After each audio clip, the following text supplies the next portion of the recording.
کہ ایک جج صاحب جو اس بات کو ایڈمٹ کرتے ہیں کہ اپنے فیس بک سے، ان کے فیس بک کے اکاؤنٹ سے عمران خان کے خلاف نازیبا پوسٹیں جاری کی گئیں اور نازیبا تصاویر بھی لگائی گئیں، اس سب کچھ کے باوجود وہ شخص کہتے ہیں کہ میں نے ڈے ٹو ڈے بیسس پہ اس کیس کا ٹرائل کرنا ہے، اور اس کے خلاف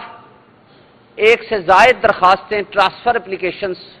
فائل کر دی گئیں بیفور دی اسلام آباد ہائی کورٹ، اور اسلام آباد ہائی کورٹ کے پاس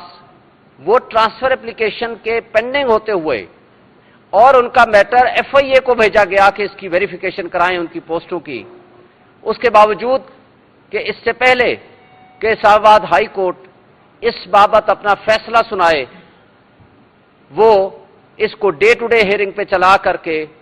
ان تمام پروسیڈنگز کو انفرکچوس اور غیر مؤثر کرنا چاہتے ہیں۔ اور یہ وجہ ہے، اس نیت کے ساتھ ہمیں افسوس سے کہنا پڑتا ہے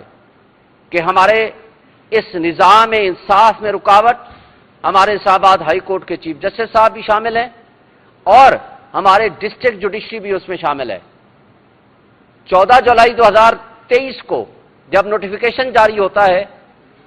تو کل سے چھٹیاں ہیں، اور اس میں ہمایوں دلاور صاحب بطور ڈیوٹی جج ان کا کہیں کوئی نام و نشان نہیں ہے، لیکن جب انہوں نے دیکھا کہ یہ ٹرائل جو کہ توشہ خانہ کا ٹرائل ان کے بقول مکمل نہیں ہو سکا، تو ڈسٹرکٹ جوڈیشری نے ایک اور طریقہ کار کے مطابق 3 دن پہلے ایک نیا کوریجنڈم جاری کر دیا کہ جناب ہمایوں دلاور صاحب 5 دن اور ڈیوٹی کریں گے، 1 سے لے کر 5 تاریخ تک، اور وہ کس لیے؟ تاکہ اس فکسڈ میچ میں وہ خان صاحب کو کسی نہ کسی طریقے سے وہ نااہل کرائیں یا سزا دلوائیں۔